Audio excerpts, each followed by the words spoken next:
Hi everyone and welcome to Storeino. In this video, I'm gonna show you how to change and add currencies and also languages to your store in Storeino.com.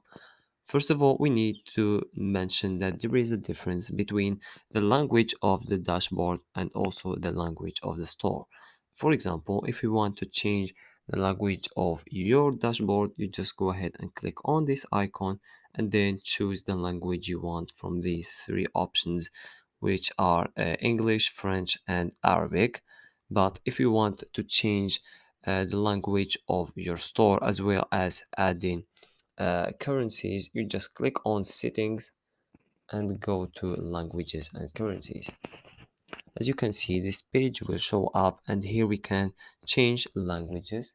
Click on it and as you can see, this list of languages will show up. You just go ahead and choose the language you want to add to your store. You can also type in the name of the language. For example, we want English. Just click on confirm and it will be added. For the currencies, we want, for example, to add the euro. Just go ahead and select the euro and click on confirm.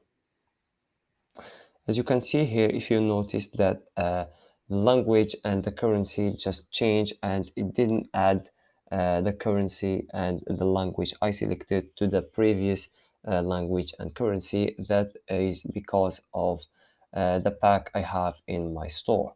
Here we have three packs. We have the startup packs, which basically allows you only to have one language and also one currency. We have the professional pack, which allows you to have three languages and three currencies.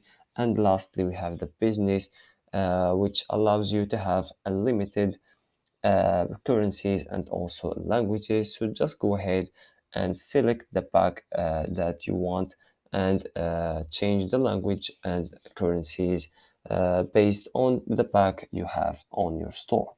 When you are done, just click on confirm and the information will be updated. We need to also mention that if you change the language or add new languages or new currencies, you need to update the information of all the products you have in your store. Just click on update and then change all the information of your product for each language. For example, if you have the Arabic language and the English language, you need to fill the information of the product in Arabic as well as in English. You also need to change the price if you have different currencies in the same store. For example, if you have US dollar and also euro, you need to type in the price in euro and also in USD. So that was everything for this video. If you have any questions, please don't hesitate to ask in the comments and we will make sure to answer you as soon as possible. Thank you.